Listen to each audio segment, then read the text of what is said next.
अवकाळी पाऊस आणि गारपिटीने नुकसान झालेल्या शेतीचे 24 तासांच्या आत पंचनामे करण्याचे आदेश कृषी राज्यमंत्री सदाभाऊ खोत यांनी दिलेत। राज्यभरात काल झालेल्या अवकाळी पावसानंतर आज सकाळपासून सदाभाऊ खोत यांनी नुकसानग्रस्त शेतकऱ्यांच्या शेताला भेट द्यायला सुरुवात केली आहे। पंढरपूर तालुक्यातील सरकवली, ओझेवाडी या गावांची सदाभाऊंनी आज पाहणी केली। अवकाळीच्या या संकटातून शेतकऱ्यांना बाहेर काढण्यासाठी सरकार नेमक्या काय उपाययोजना करणार आहे याबाबत सदाभाऊंशी आमच्या प्रतिनिधींनी बातचीत केली आणि त्यांचं मत जाणून घेतलं।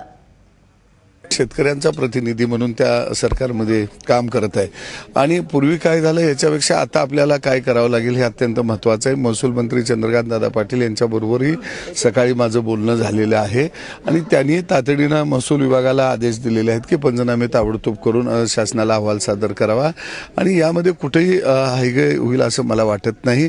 मदत साधारण कधीपर्यंत अपेक्षित आहे? नाही, शासनाला अहवाल आला की ताबडतोब त्याच्यावरती लगेच निर्णय कॅबिनेटमध्ये घेतला जाईल। या बाबतीमध्ये कोणत्या प्रकारची अडचण असणार नाही।